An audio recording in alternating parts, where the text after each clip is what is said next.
o senhor é um bispo negro. A exemplo do que acontece em toda a sociedade brasileira, embora os negros sejam maioria no país, nem mesmo nas igrejas os negros são maioria como bispos ou mesmo como padres. Quanto tempo nós vamos levar para equilibrar isso, Dom Antônio Carlos? Juca, eu acho que é um processo que nós estamos vivendo. Eu me lembro, eu era seminarista quando nós estávamos preparando o centenário da abolição, 1988. E aí foi surgindo na igreja todo esse movimento de consciência negra. Nós temos assim, uma figura muito referencial para nós, que foi Dom José Maria Pires, que foi arcebispo de João Pessoa, que até então era chamado de Dom Pelé, porque era negro, e depois, na medida que a consciência negra foi crescendo no Brasil, nós passamos a chamá-lo de Dom Zumbi, né? Porque uma coisa é chamar Pelé, né? E outra coisa é chamar Zumbi. Nessa perspectiva da consciência negra, são olhares muito diferentes, né? Não tira o mérito de Pelé como jogador de futebol e tudo mais.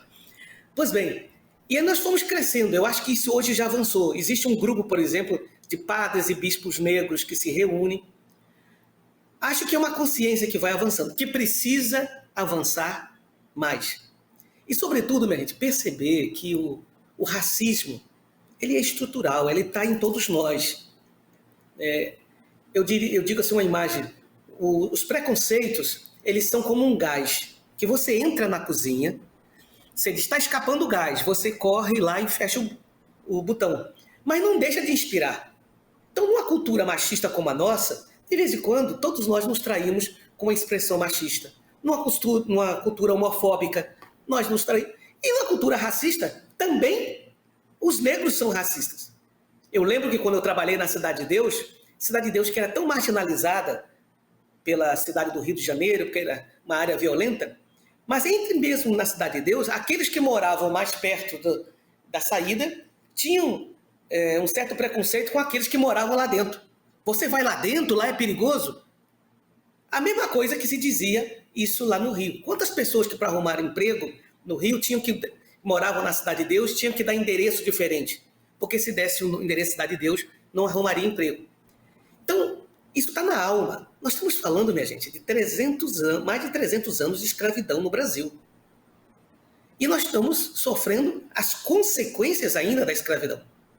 Porque não basta dizer, a partir de hoje você não é mais escravo. Há toda uma cultura, né? E, sobretudo, Juca, é quando a gente introjeta isso. Quando o oprimido, aí Paulo Freire, né? Quando o oprimido introjeta o opressor e reproduz isso. Então, é um longo processo de libertação. Então, acho que vamos ter que caminhar muito ainda. Já fizemos muito, mas a missão não tá cumprida. E quando nós pensávamos que a sociedade tinha amadurecido, nos últimos 4 anos, nós percebemos como falas machistas, como falas racistas vieram à tona de uma forma descarada. Parece que antes se tinha vergonha de dizer isso. E hoje se diz de uma forma, né? Então parece que quando a gente pensava que estava mais à frente, acho que está um pouco mais atrás. Mas a história caminha um pouco assim.